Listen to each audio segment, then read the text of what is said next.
Hi, welcome back. I'm Dan. You're watching iAllegedly, and I've got a good one for you today. Just outside of Lido Isle in Newport Beach. It's a beautiful spot. It's a great day out here. But we're going to cover a lot of different banking shenanigans and how the banks are going to win and we're going to lose no matter what. So I'm going to give you a bunch of examples and share what's going on in the economy right now. So before I get into it, please take a second. Please hit the like button. Please subscribe to the channel. Also, please don't forget that we have a fundraiser for Joseph Dreamhouse, the charity that we support. They are basically a food bank that helps feed families with food insecurities. They're a great group of people. And on April 11th, we're going to an Angel game to watch the Angels play the Mariners. If you don't like baseball, who cares, okay? Buy a ticket for $55 minus the credit card fee. Everything goes to Joseph Dreamhouse. I bought a bunch of tickets for us to go. Got a ton of people going. I've met with people today that are donating tickets. I met with people that can make it now. It's going to be a great group of people. We got good seats. It's going to be fun, and it's going to be absolutely awesome. So let's get into it. First things first, so much is happening with banking right now that affects each and every one of us. And I'm getting examples sent for me from around the world where people are starting to notice things with credit cards, in addition to banks and bank mergers. One thing that I covered yesterday that was very fascinating was the banks here in the States are trying to do something that's completely nefarious, where they're trying to get the regulations changed so that banks, if they could put multiple banks together for under $100 billion, would not, in assets, would not be scrutinized with antitrust laws, and they would just merge. But the problem with this is that you're seeing, when they do this, that the consumer always loses. Now, Chris wrote me a great email about how he had a Wells Fargo account, and he experienced this in 2009 when trouble came upon all of us. He had a credit card and all of a sudden was trying to refinance his house, and they said, hey, one of your credit cards is maxed out. And he's like, none of them are. What are you talking about? And they said, well, yeah, this one's got a $1,500 limit, and right now you're at $1,500. Well, they lowered his credit limit substantially down to the $1,500 that he owed in the account. We've heard about this and seen this time and again. Now, what Chris experienced this week was he had a credit card with a $50,000 credit line, 50 grand, and they just shut the account down. No usage, no nothing. David, a subscriber, sent me a story during 2009. Same thing happened when he had a $100,000 credit card in his safe, and they just shut the thing down with no warning, no message, no nothing, and no usage on the card. Now you can sit there and say, oh, you're supposed to use these credit cards, Dan, or they will shut them down. No, okay, what's happening right now is you're seeing two things that are happening over and over again. They are taking people's credit lines and they are substantially cutting them or getting rid of them, and this is happening with several different banks. Last summer we saw this with Wells Fargo where they got rid of the credit lines, but this is extenuating to different credit card companies. Now, what they're doing also, which is absolutely terrible, is you can sign up for certain notifications from your bank. Bank of America, Wells Fargo, all these different banks that I looked at basically have notifications. Here's one thing that banks are starting to do is that, let's say that your payment's due on the 19th. They used to text people and say, hey, 4 days early, hey, your payment's due on the 19th. So you'd go, oh, heck, I got to make my minimum payment or pay the card. Banks like Legacy Bank, they completely got rid of that. So by doing that, they made it so that you've got, you don't get notified when you're late. You don't get notified if your payment's due until after the payment's late. So then you get charged a late fee. Now here's the thing. Late fees right now are going through the absolute roof right now. The average late fee on a credit card for initial payment of just paying it late, not, over the limit fees and everything else that you could be hit with, is $31. That's the average fee. The problem with this is that on average, if you have more than one of these, the banks raise the fee the second time. So not only are you paying more, you're getting charged a much higher fee the second time when this happens. So you're paying $41 the second time. place is great. This is just right there. You've got the bridge I just walked across, and then across the street from the bridge, you've got the bay. Let's navigate this without getting taken out by a semi. One thing that's fascinating is Lido Isle's got a ton of construction going on right now with all these houses that people buy, and then they spend millions of dollars in the houses, and they just put an absolute ton into refurbishing this. It's part of the bay. It's where you see the Christmas parade every year is out here. Just beautiful. Just a nice day, kind of breezy. So we're seeing that. We're seeing a lot of the credit card fees go up, but one thing that they're doing is jacking up the credit card interest. But when it comes to subprime, if you are a person that does not have the best of credit and you have to get a subprime credit card, they have cards right now that are charging people a monthly fee. Some of these banks used to charge people $3 a month, $6 a month. Now it's getting $12 and $15 a month just to have the card reported on to the credit bureaus. Now, what sucks about this is that you've got people need to have a credit card. Try renting a car without a credit card. Let's do that, okay? So people need to have credit cards to pay their bills, okay? And again, don't use them. Don't get yourself in too much debt. But what we're seeing is that people are living on this stuff regardless of where they live in the country. The subprime credit card fees, they average almost $55 per card holder, plus the average subprime card holder spends over $150 a year on late charges. That's a lot of money, guys. And again, people get late fees for a myriad of reasons. Okay, I had a credit card during the health crisis that they shut off the reminder, the email reminders for payment, and I lost it. Oh, you're late. You're late on 2 of them because you have 2 cards at the same bank. And they refunded the late fees because of that, because they shut the warning notices off. Hey, did you turn those warning notices off yourself? Absolutely not. I did not do that.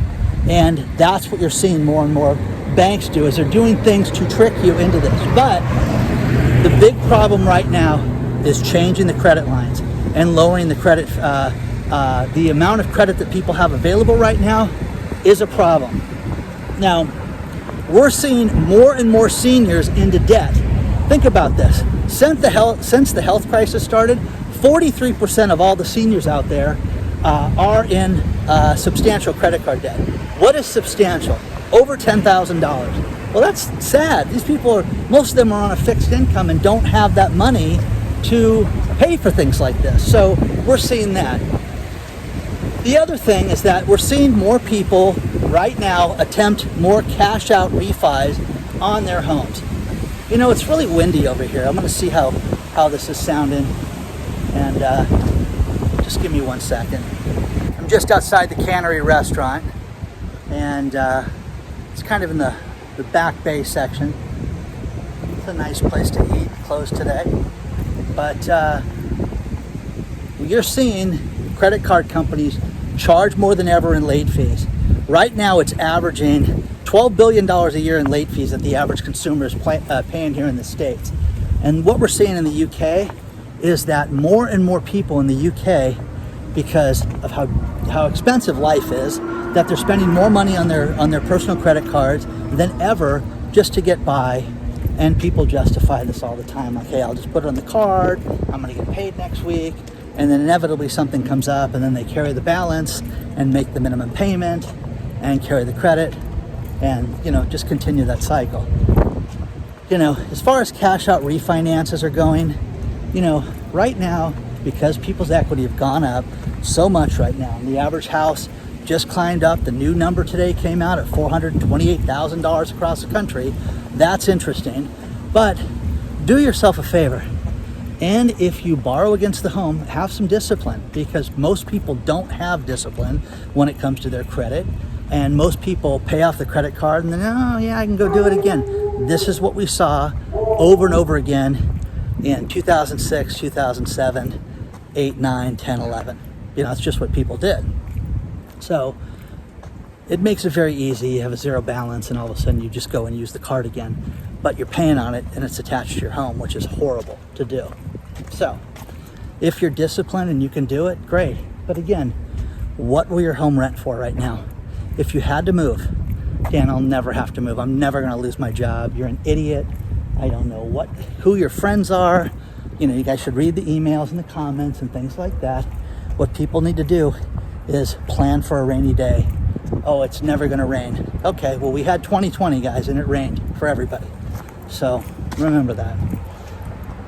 A good plan, nothing wrong with it ever. Now, in the UK, again, energy prices are going through the roof. The Bank of England is raising interest rates. Lloyd's Bank just announced that it's going to close 5 more branches, like it's no big deal.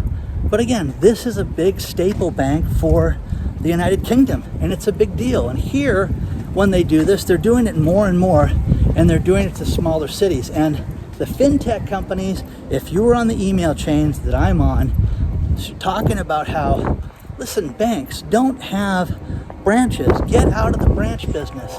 Get yourself in a business where you can do everything online and not deal with customers. That's the fantasy land that they are trying to pitch to people right now.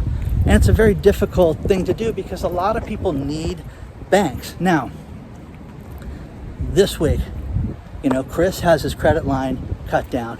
I had a guy that buys and sells, or woman, excuse me, buys and sells custom cars, and she needs, you know, $10,000, $20,000 in a whack to go buy a car. She gets a smoking deal and she's got to go get the car, and they told her they would give her $3,000. Now, there's something about negotiating for a car when you can fan out 20 grand on the hood of a car and or offer them 18,000 or 12 or whatever you can do.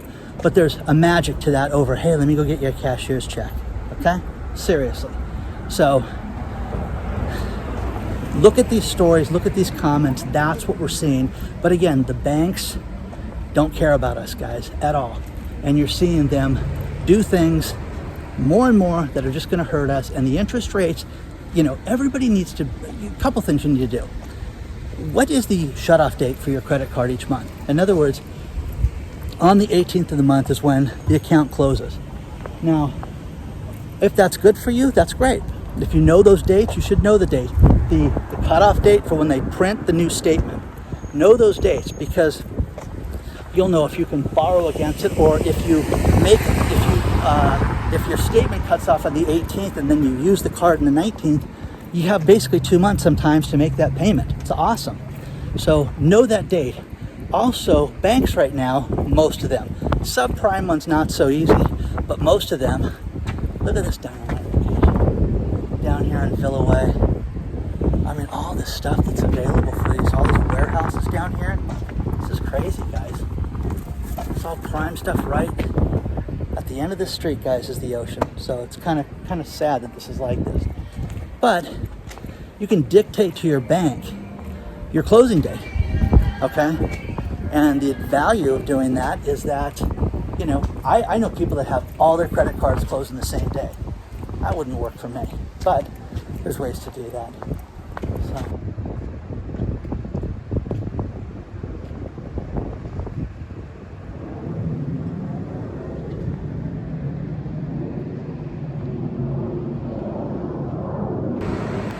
This is cool. These are old offices and places that people have fixed up that are right on the bay, and get boat access. But some of these offices, I mean, these places have never been available in my lifetime. It's always been, you know, people waiting in line one after another when something becomes available. And then you get a place like this that all of a sudden, you know, creative office spaces. What a cool spot to have your office. When I was in the entertainment business, the guy I worked for had an office in Manhattan Beach that was overlooked the pier. Look at this place, guys. It's your parking structure. I mean, how cool is this? Can you guys see the dry storage for the boats? There it is. Isn't that cool? Yeah, they're working upstairs. You can hear them pounding away. So, amazing that this stuff is available right now. Now, back to banking, the Zelle app. You know, we've heard so many people talk about how they've been victims of the Zelle app, and Zelle has stepped forward and said, enough is enough. You guys have had warning after warning. We are no longer going to honor people getting ripped off from the Zelle app. You're on your own. This has happened to the tune of $12 million in just the Atlanta area alone. And Mary Haas, she had $40,000 taken from her Zelle app. Okay? I have never, look at this. Some of these places, it's just so cool.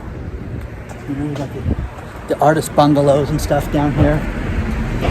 Really cool space to have an office. Tiny and just on the water.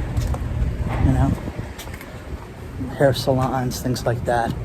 But just old buildings. So, Zelle is done. Venmo, same thing. Another artist loft type place. Life is short, drink the wine, eat the dessert, buy the art. So, nice.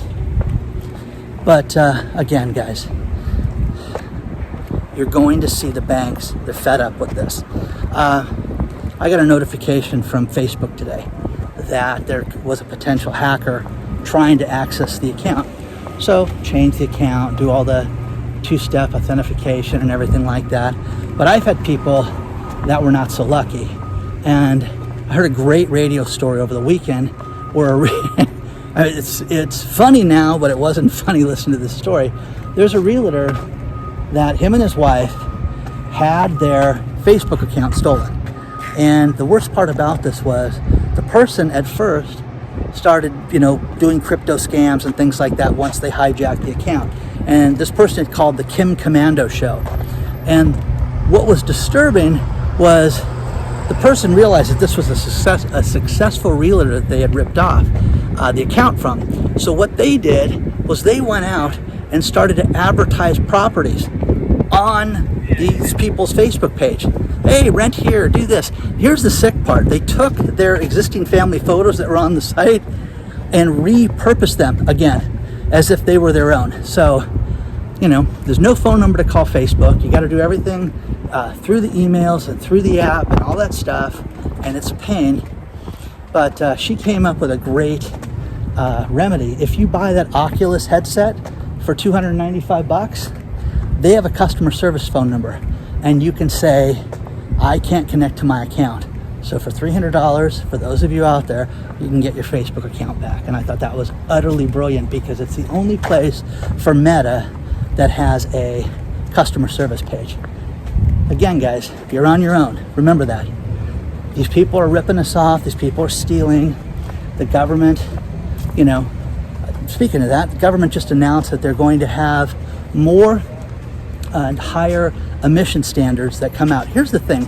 When the government announces that they change automotive emissions, they have to give at least 18 months. So they're talking about things that would come into play in 2024, or fines would take place, lower emissions, lower gas mileage, things like that, to make cars more, carbon emission, less damage, all that stuff. It's ridiculous right now. I mean, they want cars not to run, is what they do. And I think it's great. You can go green and all that stuff, but there's a problem with this.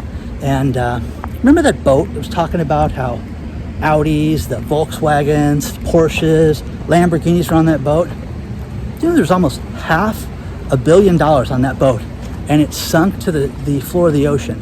And you didn't hear about that on the news. The lithium batteries burned so badly that they couldn't put the fire out, but the entire ship was lost. So that story I talked about last month of the burning boats and 4,000 cars and Hans is calling from the dealership. Remember I did that one?